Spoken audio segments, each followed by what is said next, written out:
ఈ మధ్య అక్కడక్కడ వినపడుతున్నది బీఆర్ఎస్, బీజేపీలో ఏదో మెర్జింగ్ అని రకరకాల అలా చాలా ఊహాగానాలు వస్తున్నాయి. ఊహాగానాలు వస్తున్నాయి. కానీ అంత బలహీనుడు కాదు కేసీఆర్. హ్మ్. అది బిడ్డను బయటికి తీసుకురావడానికి పార్టీని తాకట్టు పెట్టే అంత అటువంటి మనిషి కాదు ఆయన. పట్టుదలన మనిషి. పట్టుదల మనిషి. ఎక్కడ ఓడిపోయిండో అక్కడనే గెలవాలనే మనిషి. హ్మ్. హ్మ్. ఆయన తన మీద తానే విజయాన్ని నమోదు చేసుకోవాలనుకుంటాడు. తన వైఫల్యాన్ని తను గెలిచి చూపెట్టాలనుకుంటాడు మళ్ళీ.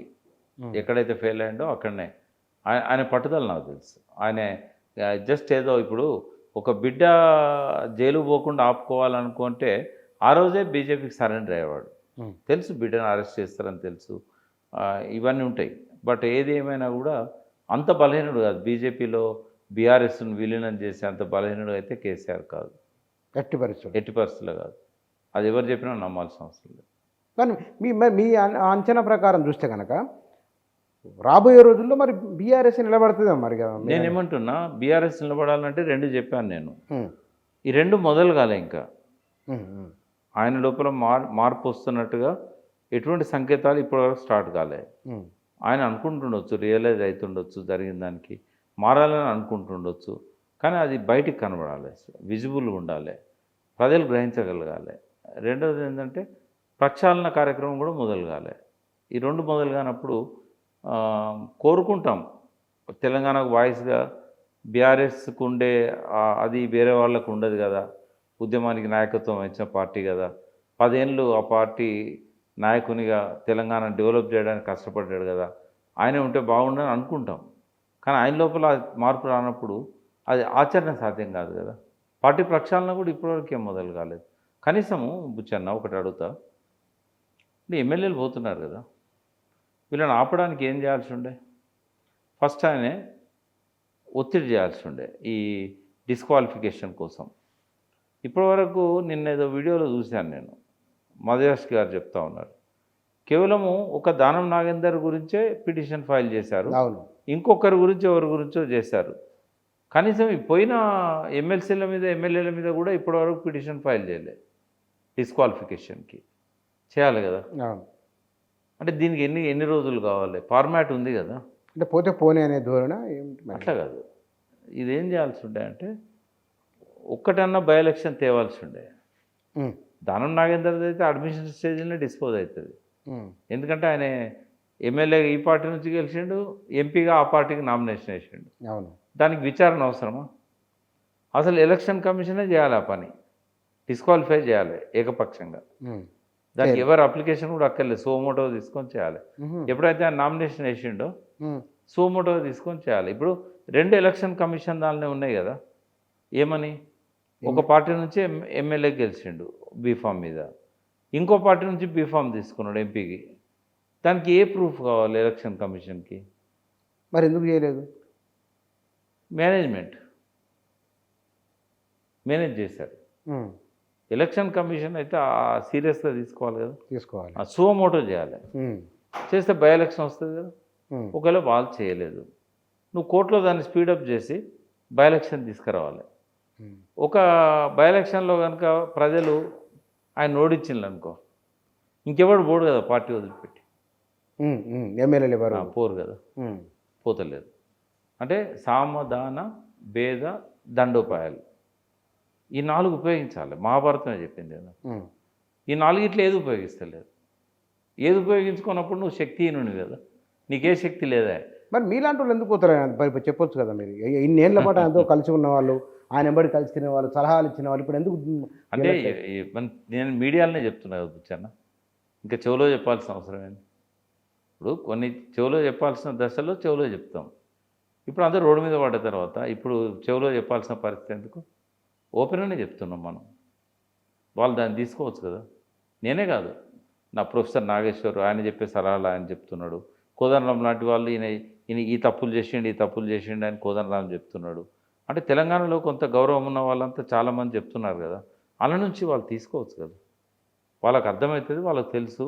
బయట నుంచి వినాల్సినంత అధోగతి వాళ్ళకు ఉంటుందని నేను అనుకోవట్లేదు. బట్ ఎందుకో ఏం అడ్డం వస్తుందో తెలియదు. కేసీఆర్ గారు మనం అనుకున్నంత కాదు కదా. ఆయన చాలా మేధావి, చాలా వ్యూహకర్త, అందరికంటే ఎక్కువగా లోతుగా ఆలోచించగలిగే వ్యక్తి. ప్రజల పరిస్థితి తనకు బాగా తెలుసు. సరే కొన్ని వైఫల్యాలు వస్తుంటాయి, బట్ తను ఎందుకు ఆలోచించట్లేదో మనకు అర్థం కావట్లేదు. ఆలోచిస్తున్నాడేమో, బయటికి చెప్పట్లేదేమో. అంటే ఈ కొన్ని అడ్డం వస్తూ ఉంటాయి, కొన్ని అడ్డం వస్తూ ఉంటాయి. ఏది నాకే చెప్తారా అనేది. అంటే ఏవైనా కావచ్చు. కొంత అహం అనేది ఎప్పుడు కూడా మనిషిని దెబ్బతీస్తుంది. ఇప్పుడు ఎంత గొప్పవాడైనా, ఇప్పుడు చంద్రబోస్ పాట ఉంది చూసారా, మౌనంగానే ఎదగమని మొక్క నీకు చెప్తుంది అని. అంటే ఒక చెట్టే ఒక మంచి ఎగ్జాంపుల్ అది మనకు. కేసీఆర్ మహావృక్షం కదా. ఏ వృక్షమైనా రూట్స్ ఎక్కడున్నాయి? భూమిలో. అదే వేర్ల పురుగుదలతో ఏమవుతుంది? చెట్టు పోతుంది. చెట్టు పడిపోతుంది. ఎంత బలమైన చెట్టు అయినా పడిపోతుంది. ఎన్ని కొమ్మలున్నా ఉపయోగం లేదు. కాబట్టి తన రూట్స్ ఎక్కడనే తను అర్థం చేసుకోవాలి. తెలంగాణ ఉద్యమంలో ఉన్నాయి తన రూట్స్. ఆ ఉద్యమకారులను ఆయన వదిలేశాడు. కానీ చేసిన తప్పును సరిదిద్దుకోవడానికి ఎప్పటికీ అవకాశం ఉంటుంది. ఇప్పటికి ఉందా? ఎప్పటికీ ఉంటుంది. ఇప్పుడే కాదు, ఎప్పటికీ ఉంటుంది. ఈ గొప్పది ప్రకృతి, సమాజం చాలా గొప్పది. ఎన్ని తప్పులు చేసినా కూడా క్షమించే అంత గొప్ప గుణం ప్రజల్లో ఉంటుంది. తను తెలుసుకోవాలి. ఇప్పుడు పెద్ద వాళ్ళే పశ్చాత్తాపడ్డారు కదా. కొంతమంది అయితే ప్రజల ముఖం చూపెట్టలేక కాల్చుకొని చచ్చిపోయారు కూడా, హిట్లర్ లాంటి వాళ్ళు. అంటే నేను అనేది ఏంటంటే, ఒక అవకాశం ఎప్పుడు ఉంటుంది. ఆత్మహత్య చేసుకోవాల్సిన పరిస్థితి రాదు రాజకీయ నాయకులకు. వాళ్ళే అహంతోనే ఆత్మహత్యలు చేసుకుంటారు. తెలంగాణ ప్రయోజనాలను రక్షించే వాళ్ళు ఎవరైనా మీరు భావిస్తున్నారు ఇప్పుడున్న నాయకుల్లో? ఐజాన్ టుడే ప్రయోజనాల గురించి ఒక అవగాహన ఉండి కొంతకాలం పాటు కష్టపడి వాటి కోసం ఒక నిజమైన అంకితభావంతో పనిచేసిన వ్యక్తి కేసీఆర్. కేసీఆర్తో పాటుగా ఆ పార్టీలో ఉన్న కొంతమంది మంత్రులు, కొంతమంది ఈ ప్రయోజనాలు ఉంటే బాగుండు అని చెప్పగలిగిన శాసనసభ్యులు వాళ్ళైతే ఉన్నారు అందులో. మిగతా పార్టీలలో కూడా లేరని నేను అనను. బట్ వాళ్ళకు ఇప్పటివరకు అయితే మరి అవకాశాన్ని వాళ్ళు ఉపయోగించుకోవట్లేదు. అధికారంలోకి వచ్చి ఇన్ని రోజులైనా కూడా వాళ్ళ అవకాశాన్ని ఉపయోగించుకోవడం లేదు. రాబోయే రోజుల్లో తెలంగాణ రాజకీయాలు ఎట్లా ఉండవచ్చు? టర్మాయిలే, బాయిల్ అవుతున్న వాటర్ లాగా ఉంటాయి, సలసల మసులుతూ ఉంటాయి. మళ్ళీ నా అంచనా కరెక్ట్ అయితే మళ్ళీ నక్సలిజం వస్తుంది. మళ్ళీ తూర్పు పవనాలు వీస్తున్నాయి. కాబట్టి అదొకటి మనము తెలంగాణకి ఇబ్బంది కదా, నివారించలేనిది. రెండవది, అసంతృప్తితో ఉన్న యువత అడవి బాట పట్టే అవకాశం ఉంటుంది. తర్వాత బొగ్గు గనులలో ప్రశాంతత ఉండదు. తర్వాత నియంతృత్వం పెరిగిపోతూ ఉంటుంది. తర్వాత ఏ రంగంలో కూడా, ఏ సెక్టార్లో కూడా ఒక ప్రభుత్వానికి ఒక ఖచ్చితమైన విధానం అంటూ లేదు. అట్లా ఇవ్వగలిగే సలహాదారులు కూడా లేరు ఆ పార్టీకి. అదంతా ఏం చేస్తున్నారంటే ఒక పొలిటికల్ అంటే ఇప్పుడు వాళ్ళు నింపాల్సిన పొజిషన్స్ అన్నీ కూడా రాజకీయంగా వాళ్ళకు ఒక ఉద్యోగ భద్రత కల్పించడానికని నింపుతున్నారే తప్ప నిజంగా ఏ స్థానంలో ఉండాల్సిన వ్యక్తిని ఆ స్థానంలో పెట్టడం లేదు. కాబట్టి ఇటువంటివన్నీ కూడా వాళ్ళ ఎదుగుదలకు మనకు ఎటుపోతుంది వాళ్ళ ప్రయాణం అనేది కొంచెం చూపెట్టగలుగుతున్నది. తెలంగాణ మళ్ళీ వెనుకటి దశలోకే తిరోగమనంలో ఉంటుంది అనేది నేను అనుకుంటున్నా. కరెంటు కోతలు అప్రకటిత కరెంటు కోతలున్నాయి. రెండవది, క్వాలిటీ అనేది ఆయన నిర్ణయాలలో ఎక్కడ కనబడట్లేదు.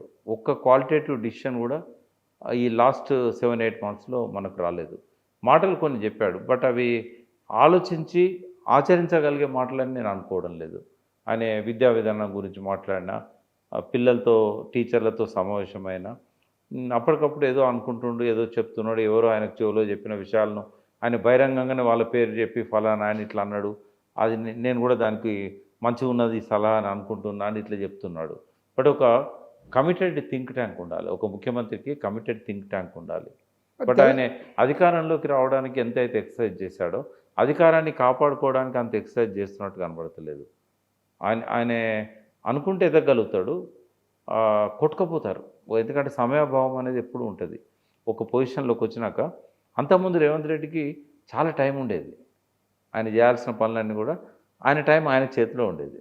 ఇప్పుడు ఆయన టైం ఆయన చేతిలో ఉండదు. ముఖ్యమంత్రి అయిన తర్వాత కొన్ని నెట్టుకొస్తున్న సమస్యలు ఉంటాయి, కొన్ని ఎక్స్పైర్ అవుతున్న సమస్యలు ఉంటాయి.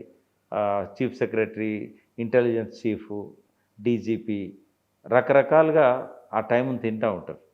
అవి ప్రిన్సిపల్ సెక్రటరీసు, తర్వాత తనను ఇంతకాలం భుజాల మీద మోసి తనను సీట్లో కూర్చోబెట్టిన వాళ్ళు. కాబట్టి ఆయన టైం ఆయన చేతిలో లేదు కాబట్టే ఇటువంటి సమస్యలన్నీ వస్తాయి. కానీ మీరు తెలంగాణ డిస్టర్బ్ ఇప్పుడు తెలంగాణకు గడిచిన 10 ఏళ్ల కాలంలో ఏ మాట కామాట అది కొంత అభివృద్ధి దశలో తెలంగాణ కనబడింది మనకు. దాని కొనసాగింపు ఇప్పుడు మరో అభివృద్ధి నమూనాతో రేవంత్ రెడ్డి వస్తున్నాడు అనుకోవచ్చు.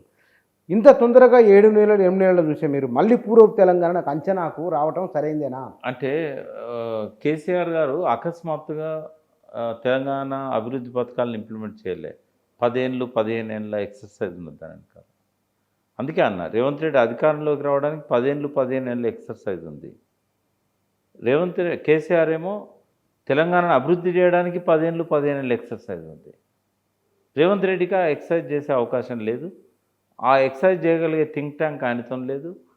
ఆయన ఎన్నడూ కూడా సీరియస్గా పట్టించుకున్నట్టు కూడా కనబడదు. ఒక్కొక్క రంగంలో ఏం మార్పులు తీసుకురావాలి, ఏం జరుగుతుంది, ఇవన్నీ కూడా పట్టించుకున్నట్టు కనబడదు. ఎందుకంటే మనం గమనించినట్టయితే ఆయన దాదాపు 5 ఏళ్ళు పిసిసి అధ్యక్షుడు ఉన్న కాలంలో 3 ఏళ్ళు అంటే అంతకుముందు వర్కింగ్ ప్రెసిడెంట్ ఆ పీరియడ్ అంతా కూడా ఆయన పార్లమెంట్ సభ్యుని ఉన్నాడు. రెండవది ఆరోపణలు చేయడానికే పరిమితమైంది కానీ అభివృద్ధికి సంబంధించిన వాటి మీద ఎన్నడూ ఆయన మాట్లాడినట్టు కనబడదు మనకు. పోనీ ఒక కన్స్ట్రక్టివ్ క్రిటిసిజం కూడా ఎన్నడూ చేయలేదు. ఆయన ఆర్థికవేత్త కాదు. ఇప్పుడు మా ప్రధాన సమస్య ఆర్థికమే. మరి కేసీఆర్ రాజారెడ్డి లాంటి వాళ్ళను పెట్టుకున్నాడు, చాలా అనుభవజ్ఞులైన వాళ్ళని పెట్టుకున్నాడు. వాళ్ళ సలహాలను పాటించిండు ఆయన. బట్ చేయట్లేదు ఆయన. ఒక అకాడమిక్ వేత్తను పబ్లిక్ సర్వీస్ కమిషన్ చైర్మన్గా పెట్టుకున్నాడు కేసీఆర్. ఒక పోలీస్ ఆఫీసర్ని పెట్టుకున్నాడు ఆయన. అంటే పోలీస్ ఆఫీసర్ల ఆలోచనలు ఎట్లుంటాయి మీకు తెలుసు. వాళ్ళు అస్సలు ఒప్పుకోరు, ధర్నాలు నినాదాలకు అసలు ఈల్డ్ గారు వాళ్ళు. మహేందర్ రెడ్డి గారు మంచి వ్యక్తి, బట్ వాళ్ళ సర్వీస్ ఏదైతే ఇంతకాలం జరిగిందో అది ఒప్పుకోనియదు, అసలు అడ్డుపడుతుంది. కాబట్టి ఎలక్ట్రిసిటీ బోర్డే ఉంది. ఎలక్ట్రిసిటీ డిపార్ట్మెంట్లో ఆరితేరిన వాళ్ళను, రిటైర్ అయిన వాళ్ళని కేసీఆర్ పెట్టుకున్నాడు. ఈయన రంగానికే సంబంధం లేదని ఐఏఎస్లను పెట్టుకున్నాడు. ఐఏఎస్లు ఏంటంటే వర్క్ టు రూల్ చేస్తారు వాళ్ళు ఇక్కడ ఇవన్నీ పట్టించుకోరు. ప్రజల ఆలోచనలు ఏంది, ప్రజల అవసరాలు ఏంది, ఇది ఉండదు వాళ్ళకి.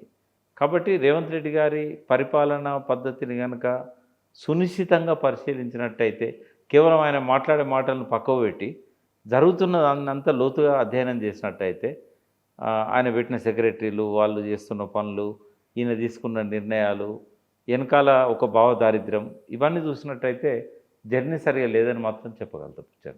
సరిదిద్దుకుంటారా లేదా అనేది ఆయన ఇష్టం.